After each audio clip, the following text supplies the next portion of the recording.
রূপালী special রান্নাঘরে সব বন্ধুদের স্বাগত।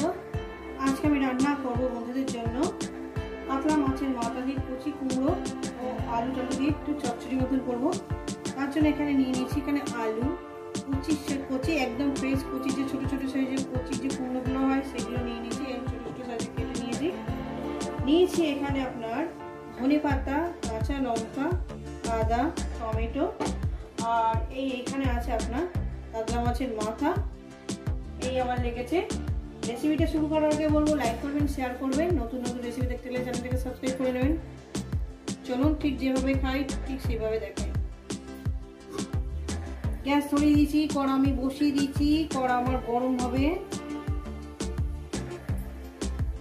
কড়া গরম হয়ে গেছে, দিয়ে দেবো পরিমাণ মতন তেল। তেলটা দিয়ে দিলাম, তেলটা আমার গরম হবে। তেলটা আমার গরম হয়ে গেছে।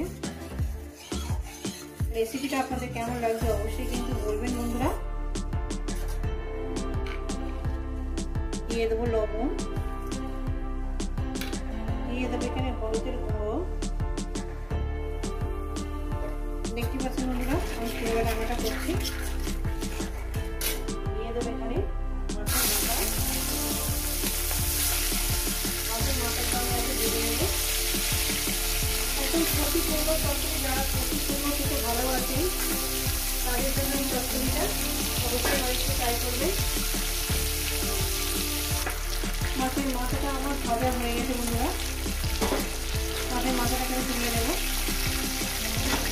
রেসিপিটা আপনাদের কেমন লাগছে অবশ্যই কিন্তু বলবেন, আর এইভাবে বানিয়ে খেয়ে দেখবেন ভীষণই ভালো লাগবে। ওই তেলে দিয়ে দেবো আপনার 5 ফোড়ন। আমি যে কোনো চচ্চড়ি করলে 5 ফোড়ন দিই। 3টে শুকনো লঙ্কা দিচ্ছি,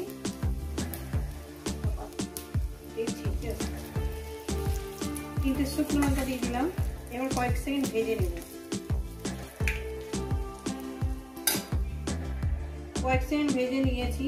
এখানে দিয়ে দেবো আপনার আলু। আলুগুলোকে সুন্দর করে লাল লাল করে আমি ভেজে নেব। এখন তো মার্কেটে নতুন আলু উঠে গেছে, আমি নতুন আলু দিয়ে রান্না করছি।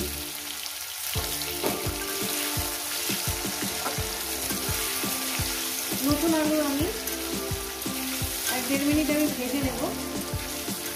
এর মধ্যে দিয়ে দেবো আপনার তেলের মধ্যে আমার লবণ যেহেতু আছে আর সামান্য পরিমাণে হলুদ দেবো, যাতে একটু কালারটা সুন্দর হয়। সামান্য একটু হলুদ দিলাম, কিন্তু তেলের মধ্যে আমার হলুদও আছে, হলুদ দিলাম না। কত সময় দেবো এটা আমি 1-1.5 মিনিট কষি ভেজে নেব। এরপর দিয়ে দেবো আমি কচি কুমড়ো, দিয়ে আরও আমি এটাকে 6-7 মিনিট ধরে এটাকে আমি ভাজবো। 7-8 মিনিট ধরে ভাজতে হবে মিডিয়াম গ্যাসে।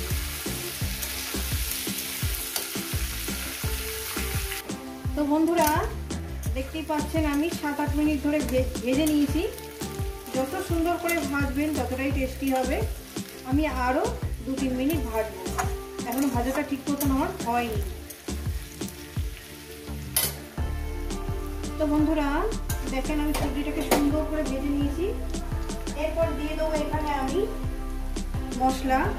এই যে এখানে মশলা হচ্ছে আপনার হলুদের গুঁড়ো, জিরে ধনের গুঁড়ো, লঙ্কার গুঁড়ো, আদা বাটা, টমেটো, কাঁচা লঙ্কা সব এর মধ্যে আছে, দিয়ে দিলাম সব।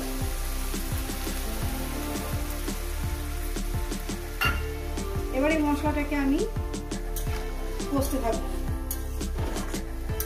এই রেসিপিটা আপনাদের কেমন লাগছে অবশ্যই কিন্তু বলবেন। আর এর মধ্যে দিয়ে দেবো আপনার মাছের মাথা। ঠিক আছে, দিয়ে দিলাম। এবার আমি সুন্দর করে এটাকে রান্না করব। নুনটা চেক করে নেব, নুনটা দিয়েছি না ঠিক মনে পড়ছে না। নুনটা আমি দিইনি, পরিমাণ মতন লবণটা আমি দিয়ে দিলাম। এবার এটাকে কষবো। এইভাবে রান্না করে একবার কচি কুমড়ো, একদম ছোট সাইজের যে কচি কুমড়োগুলো আছে সেগুলো খেয়ে দেখবেন, ভীষণই ভালো লাগবে। একটু চাপা দিয়ে দিলাম। তো বন্ধুরা ফিরছি প্রায় 5 মিনিট পর। দিয়ে দেবো এখানে ধনে পাতা, আর জল ঝল একটু কিছু পড়বে না। এখানে দিয়ে দেবো সামান্য পরিমাণে একটু চিনি, দেখাচ্ছি আমি কত করে দিয়ে দেবো। এখানে সামান্য পরিমাণে চিনি, চিনিটা দেওয়া মানে একটু টেস্ট বাড়বে বন্ধুরা। দেখতেই পাচ্ছেন কীভাবে রান্নাটা করছি। এই যে মশলার বাটিতে যেটুকুনি মশলার জল আর দিয়েছি সেইটুকুনি, আর অন্য কোনো মশলার জল আমি অ্যাড করলাম না। এবার আরও চিনিটা সব কিছু দেওয়ার মানে চিনি ধনে পাতা দেওয়ার পর আরও আমি মিনিট 6-7 করে এটাকে রান্না করবো। দেখো একটু চেক করে নেবো কুমড়োটা সিদ্ধ গেছে না। কুমড়োটাও সিদ্ধ, যেহেতু কচি কুমড়ো আলু টালু সব সিদ্ধ আছে মোটামুটি আর 6-7 মিনিট রান্না করলে আমার রান্নাটা কমপ্লিট হয়ে যাবে। একে এরকম চচ্চড়ি দিয়ে খেতে ভালোবাসেন অবশ্যই জানাবেন। তো বন্ধুরা খুলে দেখবো। দেখেন বন্ধুরা আমার সব কিছু দারুণ খেতে হয়েছে, লবণ মিষ্টি সব কিছু আমার ঠিক আছে। আমার লাউটাও সিদ্ধ হয়ে এসছে।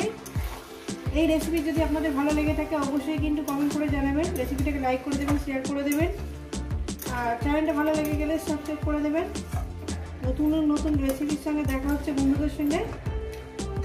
সবাইকে বলবো সুস্থ থাকবেন, ভালো থাকবেন, আর আমার নিত্য নতুন ভিডিও দেখবেন। কিন্তু এইভাবে একবার বানিয়ে খেয়ে দেখবেন, ঝালটা আপনাদের মতন দেখবেন, ঝাল মিষ্টি নুন। চলুন দেখা হচ্ছে অন্য রেসিপির সঙ্গে।